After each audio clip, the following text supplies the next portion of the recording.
Because if I were to do this right now, there's something called the Noah's Ark trap. A6, I go back, B5, I go back, C4. And black ends up with this pawn chain that's trapping my bishop. Okay, so that would be a big mistake to go there right now. A lot of times in these E4 openings, if you can castle before your opponent and get a rook to the E file, if you are able to open that up, you can get into a really nice position super early. So that's what I'm going for here. Of course, I can still castle. There's nothing wrong with that. But what I'm going to do first is play knight c3. It's a nice tempo gain. And notice in keeping up with the last couple of moves, every single move has been a threat, right? And that's what I'm continuing to do, right? It was a check. It was a check. It was a capture. Unless they wanted to sacrifice a pawn, they had to retake. Here's another threat. And I'm just building up a lead in development. And notice black hasn't really had time to develop a lot of their pieces. The idea is there's a principle. When somebody plays f4, a lot of times d5 is just a good move in general. Even if you didn't know about this gambit, it's just a smart way to play. So it just kind of opens things up right away. And generally when somebody creates weaknesses around their king like this, opening up the center is a good strategy. The Borg defense. Well, I'm going to get 2 pawns in the center. I don't think there's a problem there. I'm also attacking the pawn. I don't know if black's plan is to defend that guy or to try to counterattack along the diagonal. That might be part of the plan. Generally, just get your pawns in the center, develop your pieces quickly, and you're going to be just fine. You don't have to overthink these crazy moves usually. Whenever somebody brings a knight out and you can push a pawn that attacks it, you always want to at least consider it, because sometimes it's really awkward for them. And this is one of those moments. And the reason it's so awkward is because you can't go here. You can't go where your pawn is. And if you go to h5, now I will take it because now I have a threat on the knight. So you can't harass my queen anymore. You simply lose a knight. Which means what? The knight has to go back to g8, basically. And you just wasted 2 moves, and I gained some more space in the center. Okay, when you're playing with the knights against the bishops, this is important. You want to look for outposts for where your knights can be effective. So like this square or this square are very valuable because there's no pawn that can attack my knight. Now, right now it's controlled, but I'm definitely keeping an eye on this. I think my knight here could either go to g5. He might just defend, though, and then I don't see a good follow-up. So I think what I'm going to do instead is knight h4 to trade this bishop. That's a kind of a powerful bishop, so I think I'm going to trade that. So at the end of the game, you want to be thinking about the pawns, because those are kind of like who's going to win is basically determined by the pawn. Okay, that's a good move. He defends it. This is a fork. And even if the knight moves, I'm going to be able to force the open file. If the pawn was back on h2 and I went here, you could just move your knight somewhere, and I don't have an easy way to get rid of my pawn. So that's important when you see those opportunities to fork something with your pawn and you're attacking. That's going to guarantee that you can open up the file. And that's one of the primary benefits of a pawn storm, or one of the primary goals, I should say, of a pawn storm, is you want to open up the files and attack their king, right? And I'm ready to do that. When you're moving your king like this, you always want to think about the rook. If I go king d1, it gives my rook the option to come here with a tempo on the queen, which might be a very important move. So I think I'm going to go to d1. This is not a threat. I'll just take it. He's going to go h6, I'm pretty sure. And I really do want to have the option to go rook d1. So I think I'm going to go king d1. After I go check, I defend my rook, and my rook now is pinning this guy.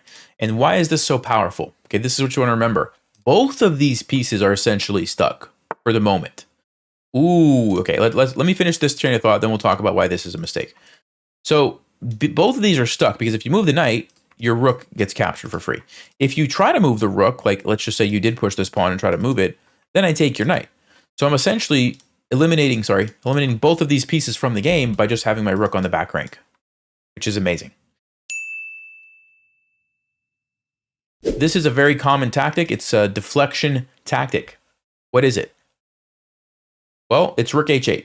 And whenever the king is defending something, like a high value piece, if you can lure it away, guess what? You win the piece. Normally, I don't do this with my bishop, but because they've put their knight here, I actually am thinking about doing this. This is a really easy and simple thing to do. I think I actually am going to do it. When somebody puts their knight on like g6 or b6, if you push this pawn up, it just totally dominates the knight. The knight can't move forward, and you've taken away those squares. And now I'll go bishop g2. The other thing about the bishop here is if this pawn ever moves forward, I'm going to have this guy slicing down the diagonal, which can really cause some problems for the black rook. So I don't know if this is the best approach, but it makes a lot of sense. And so that's why I decided to do it, primarily because the knight's on g6. So you really want to pay attention whenever there's like a check or the ability to attack a high value piece. Sometimes those moves they're more important, right? Obviously, check is more important than recapturing it. So you have to try to train your brain to stop and wait a second. Maybe there's an in-between move, right? And now the king's totally exposed, and black is just in trouble. Sometimes, rather than taking a piece that's off to the side or in the corner, if you can take one that's centralized, that also puts pressure on your opponent's king, that might be more valuable, right? And that's what we saw here. Let's talk about castling here for a second, because it looks like, wait a second, Nelson, you're going to castle where you only have one pawn that's advanced in front of your king? And the answer is yes, probably. And the reason is, first of all, I have a bunch of pieces, so it's not like my king has no shelter. But also, look at all of black's pieces. They're all on the other side of the board. So if your opponent's major pieces are all on the other side of the board, even if you do castle to a kind of a exposed area of the board, you're going to probably be safe for quite a while. And so I actually just feel like that's the safest place for my king. So let's go ahead and gain the tempo. Always a smart move when you can gain a tempo and develop a piece at the same time on a queen. Like 9 times out of 10, that's going to be the best move. This is kind of like a fishing pole trap idea. And when you do this, even if you lose the piece, you get something more valuable. You get the open H file. And guess what? When my queen comes over, that's what's called a battery. Rook and queen battery. Sorry, rook and queen battery. Very, very easy to checkmate. So when you have the bishop pair, usually opening up the position makes a lot of sense and it's going to be a good thing for you. So moves like c5 and e5 are what I'm going to want to do here. When you fianchetto a bishop like this, guys, the pawns defend the bishop from the knight. Look at this. The knight can't attack me, can't attack me, can't attack me, because my pawns control all those squares. So the only piece that can really attack, oh, and also rooks can't get me, can't get to me, can't get to me, can't get to me, can't get to me from this way. The queen can't get to me. The only piece that can really attack my bishop is, guess what? The dark squared bishop that I traded for my knight. So that's why this can be really, really powerful, especially if you're able to open up the center to where it has scope. There's a principle in chess that knights are the best blockaders of passed pawns, and so we're going to see that here. The knight is actually doing a good job, stops me from moving, but it's also effective because it jumps over things. Of course, you do have to make sure that this is not going to just be back rank checkmate, right? Because if you didn't have this fianchettoed and you just had 3 pawns, you would just be losing the game. That's a nice thing about the fianchetto. Usually there's not back rank checkmates because you can always play bishop f8, but you have to make sure that you at least consider it. Sometimes players who play an opening like the Scandinavian are pretty familiar with it. Like they kind of know what they're supposed to do. They kind of know where their pieces are supposed to go. But when you play something weird and different, they're like, well, what do I do now? This is not normal. Okay, and so now we've transposed into a Caro-Kann, which I'm going to guess this person probably doesn't have that much experience with if they play the Scandinavian, right? So you can see the benefits of mixing it up, even early on move 2 like that.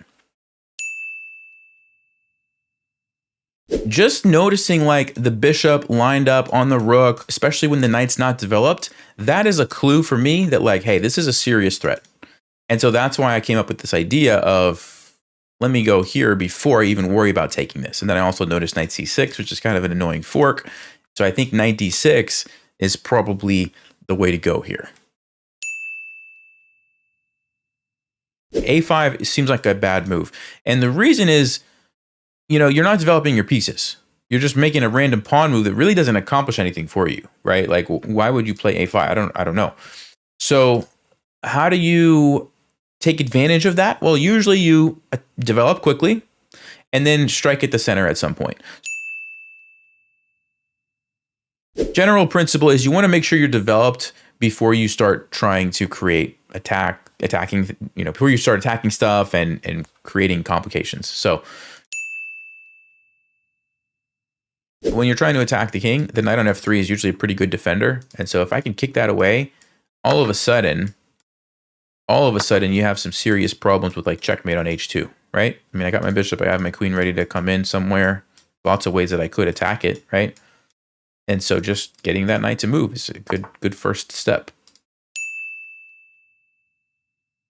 This is a really big issue, I think, that I want to highlight that we've been seeing a lot, is this idea of not managing your time properly, right? You have 10 minutes. You have to use it at the critical moments to find the best move, or at least to find a good move, right? You can't just spend 10 seconds in a position where you're about to get checkmated and be like, oops, like a lot of these 1400 players, I think they're pretty decent players. But they don't know how to use their time, right? So we'll take the pawn. Whenever they're locked up like this and you haven't moved your pawn forward, the queen is not controlling the squares that it's normally controlling. Also, the bishop is not controlling the squares that it's normally controlling. When that happens, you have to pay attention to these opportunities, right? I think a lot of people would have just taken this pawn. And then white continues to develop and attacks you, and the game goes on. But this is a big threat. Black had the decision. Do I take with the queen or do I take with the bishop? Like, I want to recapture this pawn. Which way do I do it? They should have taken with the bishop. Why is that such a big deal? Because now you get another minor piece into the game, and more importantly, you are ready to castle immediately. Next move, you want to castle? Go castle, right? That's a big deal because we saw in the game, they never actually got the opportunity to castle, right? And that caused them so many headaches. So when you are making a decision and you're trying to decide, okay, do I want to take this way or do I want to take this way? Think about which one's going to help me castle faster. And in a lot of cases, that's the best move. Let's go ahead and do it. And you're going to see something interesting here in this game.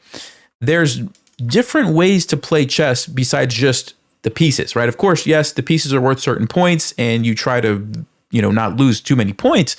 But if you trade it for specific other things in the game, that could be worth it, right? And that's what we're going to see here. So I'm giving up this rook.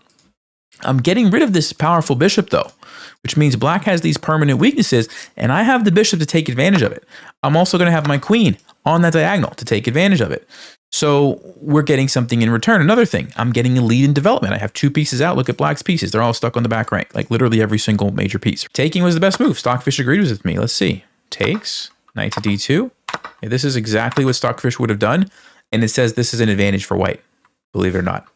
And it just goes to show that, like, there's more going on in a game of chess than just the material. Like, oh, he got a rook, he must be winning. Well, no, I mean, I'm developed. He's not. He's got weaknesses now that are permanent that I can continue to attack. And, whenever you move pawns forward, you want to ask yourself, like, okay, am I leaving any weaknesses behind? Well, yes, here and here are not as strong, but this is already defended. It's not even being attacked by anything. This is, okay, that's a square that black maybe could take advantage of, but other than that, I could, use my pawn, I could move my bishop away. It's not really a big deal. And the benefit that I get to attack the king, I think is worth it. Whenever you're pushing your pawns, if you have a fork like I do, it's usually a good thing because it's going to guarantee that I'm going to be able to take one of these pawns, right? Black can't move both of them at the same time. They could push this one, they could push this one, but I'm going to be able to trade the other one. And by doing so, guess what? My rook now is in the attack, which is usually pretty significant. So whenever I'm in a position like this, I like to pause just for a minute and figure out where my pieces would be, well positioned. Again, I'm delaying this bishop I'm not like forgetting about it. I'm just trying to wait to get more information on where the best place to put it would be. Okay, so there's a big difference there. Sometimes, if you're using too much time in a position where it doesn't really matter, you're going to get into trouble. And so let's just make a move, right? That can't be wrong. I mean, putting a rook on an open file or half open file, you can't go wrong with a move like that. What a mess. Okay, generally speaking, if you can like trade some pieces when you're in a mess like this, that's going to be beneficial. So I'm thinking of like just c4, just trade off this weakness maybe. Yeah, let's do it. Let's just try to trade off some stuff. Maybe open some things up. Maybe we get some counterplay here. We're also down on the clock. So this is not looking good. Right now, black is outplaying us. So we'll see if we can make something happen here. Maybe they'll make a mistake. When you have a situation like this, where you have the option to take a rook and lose a bishop, or to take a free piece, you should always take the free piece. Not always, but most of the time, take the free piece. And if you do the math, it makes sense, right? You get 3 points for free, or you can gain 5 and lose 3. Actually, that's like gaining 2. So would you rather gain 2 points or would you rather gain 3 points, right? So you take the knight, and I'm in a winning position here. Then I think I'm going to go to the second rank. And the reason I'm going to the second rank is, number one, I'm cutting off the king. Number two, I might sneak around here and get this pawn. And number three, I'm thinking if I can trap this bishop. Look at this move c4, guys. If white's not paying attention, c4, bishop can't go there. You have to go back here and then you get pinned. So this is a tricky move. And we'll see if white's paying attention. They are on top of it. Wow, this guy is very, very sharp. Okay. There's a principle in chess that says you should capture towards the center, which I'm thinking about following here, because then I can play d5 and I have this nice pawn chain. But this way is also not bad, because then we can immediately put the pressure on the pawn. If the knight moves to d4, I would... I don't actually know if I have a decent move in that position, so maybe I will just take this way. When you're losing, you have to do your best to create some sort of awkwardness in the position for your opponent, right? To cause them a bit of a problem. Let's see. Did we do it here, actually? Because this is a pin. This is a pin. I think we might have... Aha. Okay, we caught a break there, guys. We caught a break. They didn't see the pin. I'm going to take the free rook. And just like that, we're back in the game. You're going to probably win more games if you slow down and just focus on playing the good moves. Sometimes, like when you're super low on time, just sack to get rid of the pieces. It just makes your life easier. And the reason I didn't want to play g3, guys, is because this bishop is lined up on those squares. I don't really want to create those weaknesses unless I have to. That's like a last resort move. Like, okay, there's no other way to stop the checkmate. Have to do it. Fine, I'll play g3 and then I'll deal with the consequences. And maybe it wasn't the end of the world, because I could maybe trade for that bishop somehow. But if you don't have to make weaknesses, don't make weaknesses in front of your king. When you're in a position like this, you can find like a forcing line. The nice thing about that is you can calculate it very carefully. You make sure there's no mistakes, and then you can clearly, come to the conclusion that, like, okay, I go from this position to this position. And if you like that second position, it's like, great. You just forced the game into a kind of going down a path where you're happy with, right? You can't always do that, because sometimes you're like, well, I'm going to play this, but I have no idea what they're going to play. But if it's a forcing line, then you're more likely to be able to get to those follow-up positions. So what I'm looking at is takes. Okay, there are a couple of options. Like, you could take with the pawn or the queen, but probably they're going to take with the knight, right? I'm going to take here. Okay, maybe there's some in-between move, but most likely you're going to take me. That's kind of forcing. D5 is a fork. And if you take me, I take you. And I've just traded off a bunch of pieces. And I think that's a pretty decent-looking position. I've also kind of exposed black's king. So because of that, I think that's what I'm going to do. By the way, when there's pawns on both sides of the board like this, the bishops usually are better than the knights, because they can, you can put the bishop in the middle. They can kind of control both sides of the board if you needed to. So I'm very happy with my position. Now, how do I improve? There's a really, really good move here. What do you guys think it is? Hopefully you said rook d7, because whenever you can get your rook on the 7th rank, that's usually good. And the fact that I can do it now with a pin is even better. Also, attacking the weak pawns is even better. Also, clearing the way for this rook to come over behind is even better. It's just an amazing move. Okay, I could trade and give up the file, and at least we get closer to the endgame. But what I'm going to do instead is go here and fight for that file and not just give it up to black for no reason. Now, they could still trade if they want, but I'm happy with trades. And if not, I'm also happy because I have the file and my rooks are very powerful. I don't think there's anything wrong with this, but if you let the rook come down and he starts jumping around and taking all your pawns, like, you never know what might happen. So if you have the opportunity to just prevent that, like, just don't even let it happen. What I don't like about my position is this bishop. It just seems very passive. It seems very weak. It seems very, I don't know, we can do better.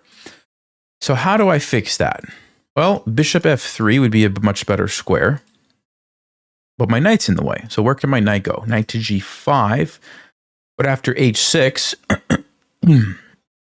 I can't really go forward. I have to go either back to where I came from or relocate over here, which is actually not a terrible spot, because then I could jump to f4, also stops this a little bit, and I can still use my bishop here. So I kind of like that. Queen is still getting trapped if it tries to take that, so I don't have to worry about that. So yeah, should we go knight g5? d4 takes. What's the point of d4 then? Maybe I want to go here, but that seems not as likely. Yeah, let me go knight to g5. Primary reason, like I said, is to get the bishop on a more aggressive diagonal.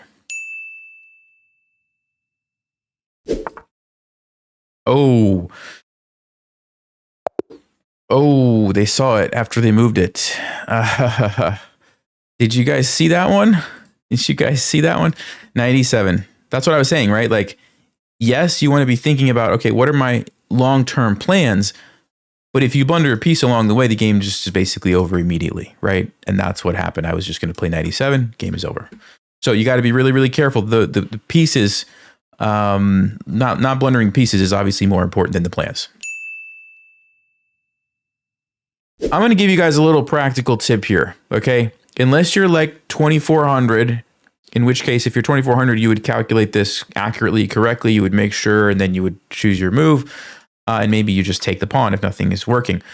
Since I like to play moves where I could see that practically I'm going to get some nice chances. I'm not able to tell you guys 100% that this is the best move. I can't do it. But what I did see was enough to know somehow, some way, I'm going to be getting a nice attack on my opponent's king, and it's going to be up to them to defend and not get checkmated or not blunder something along the way. And I think, practically speaking, I have great chances to win the game. I'm going to do it. This is okay. It's okay to play chess this way. Now, at some point, at some level, if your calculation skills get good enough, you want to make sure you just calculate everything and you come to a conclusion that's correct. But that's very, very advanced. And for like 99% of people watching this, I think going with your instincts of like, look, let's just get a piece out there. Let's get the king castled. Even if we have to sacrifice a piece along the way, we'll probably be okay. It's a risky line, but it's just so dangerous, guys, when you get a rook on a king that has no way to escape, that I think it's worth sacking a piece. So, and we'll see if I'm right. And I could be wrong, and maybe you and white has some way to defend, but I'm not seeing it. And the big thing is this: if they were able to play bishop e2 and castle immediately to get away, get the king to safety, I wouldn't do this. But because this pawn is gone and my bishop is sitting here and castling is not an option for them, at least not unless they're able to play d4, which they can't do right now because I've got it covered, I think the king is going to be in extreme danger after this happens. So here we go with the check, okay? And you're going to see what I mean. I didn't calculate everything. I'm just sort of using my intuition that this is going to be really dangerous for white. So bishop g4 is definitely a move. Knight to d4 is probably the other move that I was considering immediately. I like knight to d4. The idea is keep the pressure on the pinned piece. This doesn't really do anything for white. I'm not really concerned with that. I just want to get pieces into the attack as fast as possible. Knight to d4 should do it. And if you try to trade, which is the general principle when you're ahead, you want to trade, that just activates my queen with a checkmate threat. Yes, you can defend with rook f1. Then I'm getting another piece, bishop g4. And there's an awful lot of pieces around white's king. That's what we're going to see. Okay, here we go. So there's a checkmate threat. I assume we're going to see rook f1. And like, here's the thing. Even though I'm down a piece, look at the extra pieces that white has. They're just stuck over here. You know, you're not using your rook. You're not using your bishop. Even you're not using your queen, really. And I'm using like everything. And I'm going to have this rook coming over too. Or maybe I sack and bring it here, right? And so you have to get used to playing this way, where it's like, it's okay to just lose a piece in certain types of positions and certain types of openings. Sometimes I get into trouble because I'll take this mindset into like other positions and it's just a piece. And then like, oh, wait a second, now I'm down a piece, right? But when you're attacking and the king can't get away, that's the key, I think. You can't block with the rook or it's checkmate. You have to play g3, but then I take here. And I'm also threatening, again, the checkmate. Ooh, that might even be better. That might even be better than bishop g4. Because bishop g4 is not really threatening anything immediately. Okay, well, what do you guys think I should play? That's correct. This is just basic checkmate patterns. 1, 2. So we didn't get to see what was going on. We will look at this one with Stockfish, though. This was a very interesting position. But this is just a relatively straightforward checkmate with the bishop. Okay, so in this position, Stockfish agrees. Castling is good. And you're only down a pawn. You can see that slight advantage for white. Rook e8 check. We get a lot of counterplay. Bishop e2. Knight to d4. Yep, best move. I don't know why it's giving it a question mark. It literally says it's the best move for black. Anyway, that's a blunder. Okay, so yeah, if you allow the queen to come in, it's all over. So you could see it's pretty complicated, right? But there's a lot of pitfalls along the way that my opponent has to avoid. And they just immediately didn't navigate it correctly, and now I'm just winning. What I was saying is, if your opponent thinks for 3 minutes and then plays a move, you might want to just pause yourself for a little while and be like, what are they doing? What's going through their mind? Why did they think? What are they planning? You know, this is a tricky idea if you haven't seen it before, I guess. But like maybe they thought I would just wanted to bring my knight in, and they're like, oh, easy, I stopped you. But yeah, the game's just over now. I mean, there's nothing black can do. When you play openings like this where you gambit pawns, it's important that you focus on quick piece activity, increasing the pressure. What you don't want to do is just play real slow passive moves and then allow your opponent to just trade and go into an endgame where they're up a pawn. You got to keep the pressure up. I think I like rook e8. Let's just keep it simple. Get another piece that's not doing anything into the game. We get a whole bunch of board coverage. This is one thing to think about too, like, if every time you play a move, if you can control more squares on the board, that's probably a good move, right? That probably improves your position somehow, some way. So that's just another way to kind of think about things if you want. Okay, f4. Probably at this point, I'm going to look for ways to force trades. There is a tactic. Look at this, knight takes c4. Why? Because, boom, bishop pins the queen. So that looks like an amazing move, actually. Knight g3 looks pretty amazing. It's the rook. Maybe we jump in here. But yeah, probably knight takes d4 is going to be best. If you don't notice that you can play the move you want to play, develop your knight, and you think, I'm going to lose a pawn, I got to defend my pawn, you might play some random move like bishop c7 because, all right, I got to defend. But notice the eval bar. Like, I immediately lose my advantage if that is what my brain thinks. If I'm like, I'm losing a pawn, I got to do this. All of a sudden, bishop g5, and instead of me going on the offensive, white goes on the offensive. It's those little things make a huge difference, right? Yeah, e4, and I think we just go e6. Now, yes, you can push on me, but I'm going to be able to relocate my knight very easily to a nice square here on f5 or maybe somewhere else. So I think this is okay to do. But make sure if you're going to allow your opponent to push on you like that and chase your knight back, make sure you have a plan for where the knight is going to go. And I can see very clearly here to here to here, or here to like c5 over to c6. Like I can see that there's a way out If your knight gets stuck, that's bad. But in this case, I don't think it is. So I think we're okay allowing e5. Anyway, guys, I hope this was helpful. Stay sharp, play smart, take care.